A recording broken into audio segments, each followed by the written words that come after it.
The Michigan Wolverines just proved they're back to their winning ways. Let's talk about it. I'm Paul. And I'm Aaron. And we are the Big Ten guys. Tune in daily for news, analysis, insights, anything Big Ten football. This is the channel for you. Aaron, tell them what they got to do.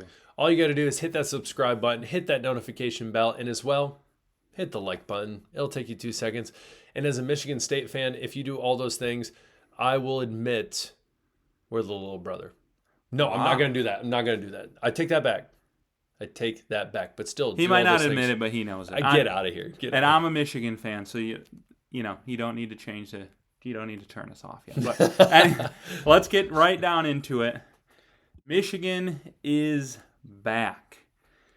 Now, we had some glorious years under Harbaugh with McCarthy and Corum and this amazing defense, national champions. Last year was a bit of a bummer, although we finished on a high note.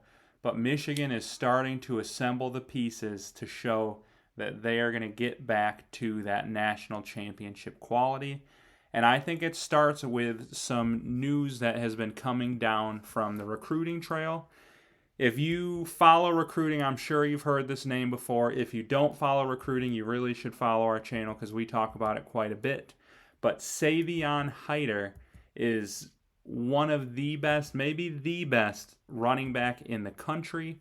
There's been a lot of smoke about him being down to just Michigan and Tennessee at this point.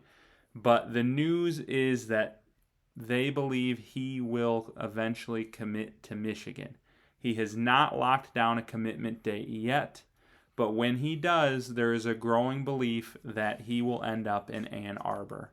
And I think that is huge because, for all the amazing things that Michigan had in that championship season, how many of those games came down to Donovan Edwards busting off a big run. Blake Corum. I'll never forget that overtime touchdown against Bama. So many games came down to that big running back play in the fourth quarter.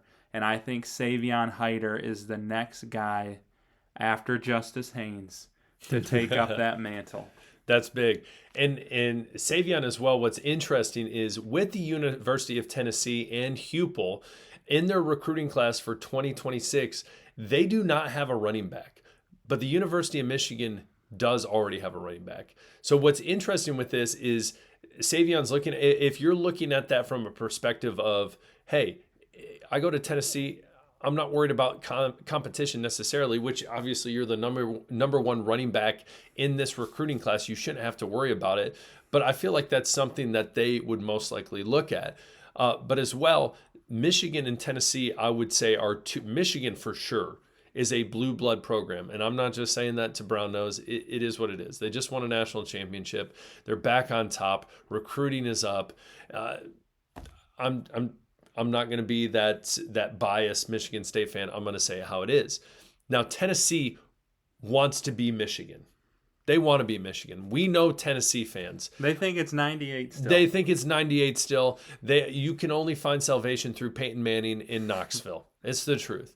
And so this would be a huge letdown for the Volunteers. And again, this should be no surprise to Michigan fans because, again, their bread and butter at the end in the third and fourth quarter, how they pound down teams is in the run game. I've seen it time and time again. I've seen way too many Michigan games, and I know what's going to happen is they're going to wear you out, and then they get Big Game Don in there. Obviously, he's gone now, but Big Game Don, Blake Corum, Mullins, they would all go in there and just do what they need to do. And so him, Savion, paired with Bryce Underwood, dangerous. Scary. Yeah. And if there's one thing Tennessee fans know, it's disappointment and being let down. So They're used to it. Yes. We're used to getting the good running backs. Let's just keep things how it is. But that is not all on the recruiting trail. Huge news, too, I believe, the other day. Baylor commit Jordan Deck decided, you know what? I don't really want to go to Baylor. They're not that great. Which is true. Probably Michigan offered him a bag, if we're being honest. But whatever reason, he's in Ann Arbor. He is a very talented safety. If you check out our Michigan video from the other day, I took a deep dive into Michigan's secondary and just how that is starting to become a strength for this year and future years. And Jordan Deck just adds on to that. Mm-hmm. Well, especially too in the Michigan secondary, it's not only in running backs. Let me just say this: you're a blue blood program when you can say, "Hey, in this position, name me one great player that's played this position." If you say that about Michigan State, I could do that for you, but a typical college football fan could not. But if you went up to someone and said, "Give me a Michigan safety, Jabril Peppers," boom. Off the bat. Give me a cornerback. As soon as this year, you could say, what? Will Johnson, even though I know there's some touchy talk about Will Johnson. But regardless, you look at those positions and listen, they have them. They have all that talent. Jordan Deck has that the opportunity to be that next guy in Michigan. And Michigan also knows, obviously, in this recruiting trail, they got to spend money. Who knows what this was probably a Baylor's number one recruit. Yeah, if I'm I had sure to take he a was guess. up there. And so again, just showing that Michigan recruiting it's obviously up there with the best. And so being able to take the number one recruit from Baylor, a 4-star safety, it's a huge get. I would give a lot for that. I would give a lot for that. And I think if you look at some of these recruiting classes, Michigan's next couple years is really starting to resemble the championship team we just saw. 100%. Obviously, you got Bryce Underwood coming in. Will he ever be the leader J.J. McCarthy is? I hope so. I think he's got all the tools to do it, but he arguably has, I think most people would agree, he has better physical tools with Justice Haynes and hopefully Savion Hyder. You got your Blake Corum and your Donovan Edwards. As we look through their upcoming recruiting class, they have been absolutely tearing it up on the defensive line. They've gotten like 5 commits in the last month or two. It's preposterous. But those Michigan teams that won the Big Ten, won the Natty, were just destroying teams in the trenches. I'm pretty sure Jalen Milroe, he's going to be in Seattle next year. And he's still going to have some sleepless nights thinking about what that Michigan D-line did to him in back-to-back seasons. Especially that last play, which was just horrendous. But he literally would just like take the snap and then be on his back in seconds. It was a nightmare for him. And that's what Michigan was known for, and that is what they're doing in their recruiting trail. And honestly, in some ways, you look at some of these receiver commits Michigan's gotten, you could argue are recruiting even better than they did pre-national championship. And I think some amazing times are ahead for the Maize and Blue, much to the demise of my frustration. Buddy Aaron here. But, it is what it is. Again, unbiased opinion.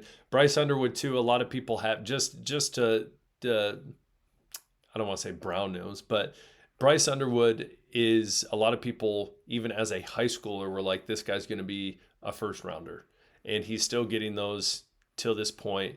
And I'm gonna put him on that level where I think a lot of people, and I said this the other day about Dante Moore, another recruit from Martin Luther King in Michigan. Anyone who lives in the state of Michigan knows high school football. Dante Moore was a big time name, but I think Bryce Underwood's on that same level. And this is what I'm saying though, when I say that, is a lot of people aren't talking much about him outside the University of Michigan or outside of Oregon. They're not talking about these guys because, listen, Drew Aller is coming back. And Drew Aller, they have a lot of potential to win a national championship, win the Big Ten, all these different things. But people are sleeping on Bryce Underwood, and he's going to prove a lot of people wrong. Again, I hate saying that, but that's the truth. Seeing him play in person, that's the truth.